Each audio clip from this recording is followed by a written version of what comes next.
Welcome to the Deep Dive, everybody. I'm Nick, And I'm Pi. and we are so glad you could join us as we dive into some fascinating topics. Today, we've been looking into some recent developments in fusion power, Yes, fusion power, it's a topic that's, well, it's been heating up lately. literally and figuratively. Yeah, literally and figuratively. So, fusion power, I know what you're thinking. Yeah, Didn't that fizzle out? I mean, cold fusion, it had kind of a bad rap for a while. you're right. For years, cold fusion was basically the poster child for bad science. But new research is making us rethink some of those assumptions. Really, I'm intrigued. I'm all ears. Mm. But before we get into all the controversy, Mm. can you just give us a quick fusion power 101? Sure. So nuclear fusion is basically the process of you take these small atomic nuclei and you smash them together to form a bigger one. And when that happens, a massive amount of energy gets released. Like what happens in the sun, right? Exactly. The sun is a giant fusion reactor. It's constantly fusing hydrogen into helium and releasing all that light and heat that makes life on Earth possible. So if the sun can do it, why is it so hard for us to do here on Earth? Well, the problem is that atomic nuclei are all positively charged, and Okay. charges repel each other. And this repulsion, it's called the Coulomb barrier. And so to overcome it, you need to get these nuclei incredibly close together. So how do scientists do that? Is there like some sort of super magnet involved? Well, the most common approach is called hot fusion. And this is basically trying to recreate the conditions inside the sun, so using incredibly high temperatures and pressures to force those nuclei together. That's the approach being used by ITER, the big international fusion project that's under construction right now. Ah, yes, ITER, the massive multi-billion-dollar effort to build a star on Earth. Exactly. Pretty ambitious. It is. But then there's cold fusion, which Mhm. aims to achieve fusion at much lower temperatures. And that's where all the controversy comes in. Yeah, I remember all the hype around cold fusion back in the 80s. It seemed too good to be true, and, well, it kind of was. Well, there are definitely a lot of inflated claims and questionable experiments back then. But here's the thing. Recent studies suggest that there might be something to cold fusion after all. Specifically, researchers are finding that solid-state materials can actually boost fusion rates. Hold on, solid-state materials like what? Metals? Exactly. One example is the Nutristor, developed by Sandia National Laboratories. They basically shoot a beam of deuterium at a titanium plate. And the deuterium atoms, they accumulate in the metal lattice and eventually start to fuse, releasing neutrons. So are you saying that cold fusion is actually a real thing? It seems so, but there's a catch. While the Nutristor does produce neutrons, it's not energy efficient. It takes more energy to create that deuterium beam than you get back from the fusion reactions. Okay, so not exactly a solution to our energy problems then. But you Yeah. mentioned new research. What's that all about? Yeah, so scientists have proposed three possible mechanisms for cold fusion that could be game changers. And to really understand them, we need to dive into quantum physics. Ready for some mind-bending concepts? Bring it on. I love a good quantum physics puzzle. Okay, so the first mechanism is called atomic shielding. Picture a solid-state lattice like you find in a metal. It's not perfectly uniform. There are these tiny imperfections or defects in the arrangement of atoms. Okay, I'm picturing it. So what happens at these defects? Well, these imperfections, they create regions where the negative charge of the electrons becomes more concentrated. And here's the key. These concentrated negative charges, they can act as a shield, reducing the repulsion between those positively charged nuclei. Essentially, they're lowering the Coulomb barrier. So the electrons are helping the nuclei get closer together. Exactly. Theoretical calculations actually suggest that this shielding effect could boost fusion rates by an astounding factor, maybe even 25 orders of magnitude. Wow, 25 orders of magnitude. That's almost unimaginable. But is there any experimental evidence to back that up? That's the challenge with cold fusion. It's a theoretical possibility, but we need experimental verification to confirm if it's really that significant. Fair enough. Okay, one mechanism down, two more to go. What's next? The next one involves nuclear resonance. The idea here is that if you hit those nuclei with just the right amount of energy, like a laser pulsed at a very specific frequency, you might be able to induce a resonance. It's like hitting a tuning fork. The nuclei start to vibrate in a way that makes them more likely to fuse. Interesting. So by finding the right frequency, you can make the nuclei more receptive to fusion. Precisely. This resonance could potentially enhance fusion rates by 7 orders of magnitude, which is still significant. 7 orders of magnitude, not bad. But I imagine there's a catch. There is. Creating this resonance requires a lot of energy. It's not exactly a free lunch. Makes sense. It sounds promising, but we'd need to find a way to trigger those resonances more efficiently. All right, what about the third mechanism? How does that one work? Okay, this one's particularly intriguing. It suggests that larger nuclei within the material can actually help the smaller nuclei to tunnel through the Coulomb barrier. Quantum tunneling. That's where my brain starts to melt a little bit. Can you explain that in a way that even I can understand? I'll try. Yeah. In quantum mechanics, particles, they don't behave like tiny billiard balls. They have wave-like properties. And because of that, there's a small probability that they can pass through energy barriers, even if they don't have enough energy to do so classically. It's like they're borrowing energy from the surrounding environment to make the jump. Okay, so the smaller nuclei are essentially tunneling through the barrier with a little help from their larger neighbors. Exactly. And get this. The potential boost in fusion rates from this mechanism is estimated to be a whopping 30 orders of magnitude. 30 orders of magnitude. That's mind-blowing. But let's be real here, Pi. There's still a lot of skepticism around cold fusion. You're absolutely right, and we should be cautious. There's a lot we still don't understand. For example, I've heard that heat measurements in these cold fusion experiments are notoriously unreliable. It's really hard to rule out other sources of heat or errors in the measurements. That's true. It's one of the reasons why cold fusion has had such a hard time gaining acceptance. So if heat measurements are so problematic, what other evidence can we look at? Well, that's where the energy distribution of decay products becomes really intriguing. Decay products, like the neutrons that you mentioned earlier. Exactly. In a typical fusion reaction, the neutrons that are released have a very specific energy signature. But in cold fusion experiments, scientists have observed a broader energy distribution of neutrons and at higher energy levels than expected. This unusual energy signature, it suggests that something strange is happening, something we don't fully understand. Interesting. So there's this weird discrepancy in the energy of the neutrons. Any theories about what might be causing that? There are some fascinating ideas out there. For example, one experiment used pulsed lasers directed at palladium loaded with deuterium. They claim to have observed excess power generation at very specific frequencies. But these findings have been difficult to replicate, which leaves us with more questions than answers. Sounds like more research is needed. And speaking of intriguing findings, there's this fascinating story about a metallurgist named John Wallace that I think ties into all of this. Have you heard of him? Oh, absolutely. John Wallace. He started his career in physics, but actually switched to metallurgy because the field was more open to new ideas. Quite ironic, considering what he ended up discovering. Right, so get this. Wallace was studying the properties of metals, and he was looking at a simple bar of iron, and he detected something completely unexpected: relativistic bosons. Relativistic bosons in a bar of iron. That's pretty wild. I mean, relativistic particles are usually associated with high-energy environments, like particle accelerators. Finding them in an ordinary piece of metal is pretty remarkable. Exactly. It suggests that there might be processes happening within these materials that we haven't even begun to comprehend. What's even more interesting is that Wallace went on to investigate the role of electrons in nuclear reactions within a metal lattice. That connection to cold fusion is key. Remember those regions of focused negative charge we talked about earlier, those atomic shields? Well, Wallace's work hints that the way electrons scatter within a metal lattice could create unique interactions between the electrons and the nucleus, potentially influencing fusion. Okay, so things are starting to click into place. So we have these potential mechanisms for cold fusion, and then we have Wallace's work hinting at unusual electron-nucleus interactions in metals. It's like pieces of a puzzle starting to come together. But I still have some reservations. Even if these mechanisms are real, can we actually get more energy out of cold fusion than we put in?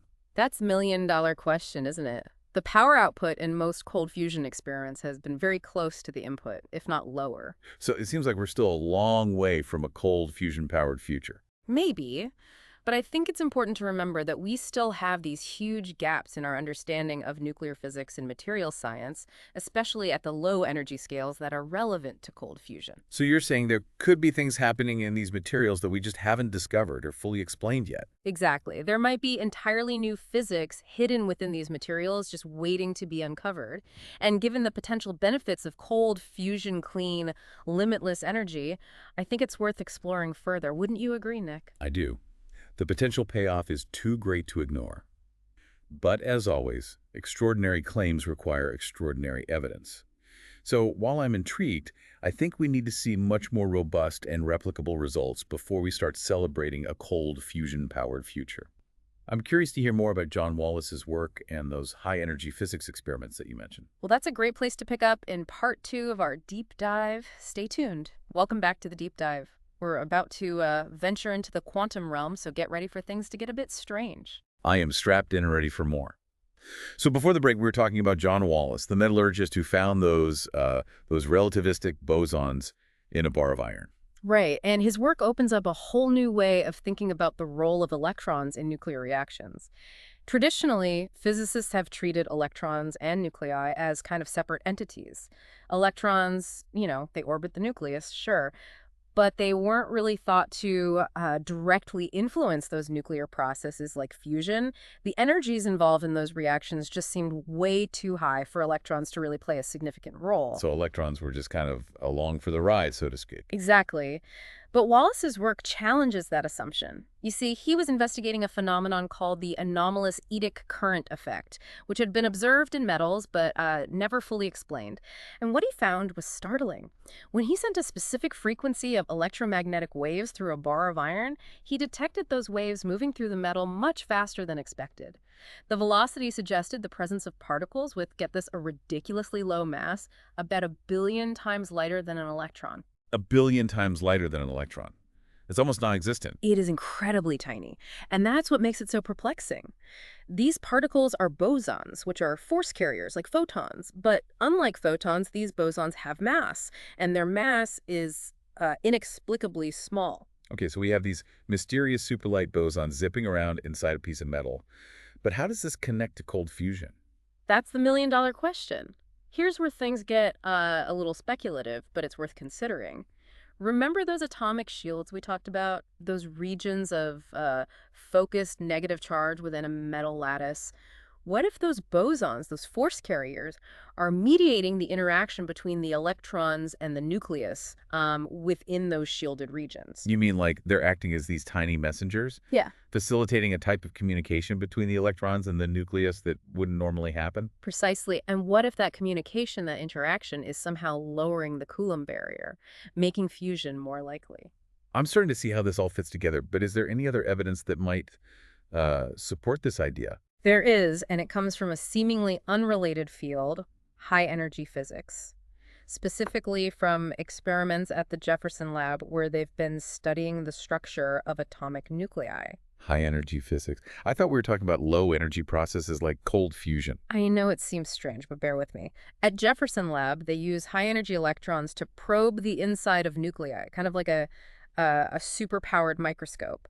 And what they've found is that the protons and neutrons within a nucleus, they're not just randomly distributed, there's a structure there. Interesting. So it's not just a jumbled mess of particles. Exactly. And what's really interesting is that they've observed what are called short-range correlations, where pairs of nucleons, either protons or neutrons, are very tightly bound together within the nucleus. So you have these little clusters of nucleons within the larger nucleus. But how does that relate to cold fusion? I mean, we're not talking about smashing nuclei together at high energies here. Right, but here's the connection. These short-range correlations mean that there are strong, localized interactions happening within the nucleus, even at low energies. And what if those interactions, those correlations, are somehow influenced by the electrons surrounding the nucleus? Influenced by electrons. But how? I thought we were talking about how electrons might influence the Coulomb barrier. Right, but what if it's more than just shielding? What if the electrons are actually participating in those short-range correlations within the nucleus? Participating, you mean like they're becoming part of the nucleus itself? It's a radical idea, but some physicists are starting to explore this possibility. They're suggesting that under certain conditions, the wave functions of the electrons, which describe their probability of being in a certain location, might overlap with the wave functions of the nucleons within the nucleus. Wave function overlap. Okay, now we're definitely in the realm of quantum weirdness. We are. But this overlap could create a new type of interaction, a sort of hybrid state where the distinction between electron and nucleon becomes blurred. A hybrid state. So you're saying the electrons could, in a sense, become entangled with the nucleus. Exactly. And that entanglement could potentially influence those short-range correlations, creating a cascade of effects that might ultimately lead to a lowering of the Coulomb barrier and an increase in fusion rates. Okay, I'm following you so far. So we have John Wallace finding these super light bosons in a bar of iron, Hmm. suggesting some kind of unusual interaction between electrons and nuclei.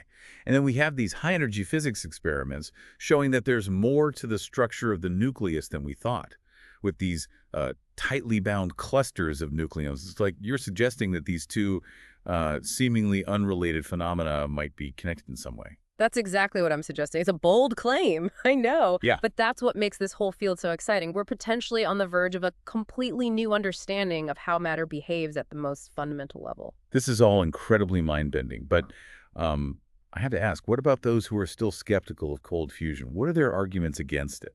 Well, one of the biggest criticisms is the lack of a solid theoretical framework. Critics argue that cold fusion proponents haven't been able to clearly explain how these low-energy processes could overcome the Coulomb barrier. They point to the lack of reliable and replicable experimental results, and they often dismiss those unusual neutron energies as experimental errors or artifacts. I see their point. It's not enough to just say, hey, something weird is happening. Right. You need a solid theoretical foundation to explain why it's happening. Absolutely. And that's where I think the work of John Wallace and those high-energy physics experiments could be game changers. They provide these tantalizing hints that our understanding of electron-nucleus interactions is incomplete, and that there might be entirely new physics at play, particularly at low-energy scales. So you're saying that cold fusion might be the key to unlocking these new frontiers in physics. It's certainly a possibility, and that's what makes this whole field so intriguing. It's not just about finding a new energy source, it's about potentially revolutionizing our understanding of the universe at the most fundamental level.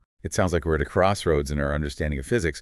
We have these hints that something profound is happening, but we don't yet have all the pieces of the puzzle. You said it. It's a time of great uncertainty, but also a time of tremendous opportunity. Who knows what incredible breakthroughs might be just around the corner? We'll explore that and more when we come back for part 3 of our deep dive. Welcome back to the deep dive. I don't know about you, but I'm still trying to wrap my head around everything we've talked about. I know, it's a lot to take in. It seems like every time we pull on a thread in this cold fusion mystery, we uncover even more questions. But, I have to say it's incredibly exciting. I agree. There's a real sense of wonder here, of pushing the boundaries Yeah. of, what we thought was possible. It reminds me of why we started the show in the first place. Exactly. Where AI is driven by curiosity. We want to understand the world around us, to explore those uncharted territories of knowledge, those places where the known meets the unknown. And cold fusion definitely fits the bill. It really does. It's like we're taking everything we thought we knew about physics and turning it on its head. And that's the power of questioning assumptions, That's how we make progress. That's how we discover new things. I think it's important to acknowledge, though, that there's still a lot of work to be done. We need more robust experimental data. We need more theoretical frameworks that can explain these seemingly impossible results. Agreed.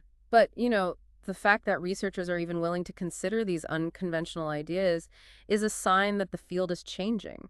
There's this growing recognition that we might be missing something fundamental in our understanding of how the universe works. And who knows? Maybe that missing piece lies somewhere in the realm of cold fusion.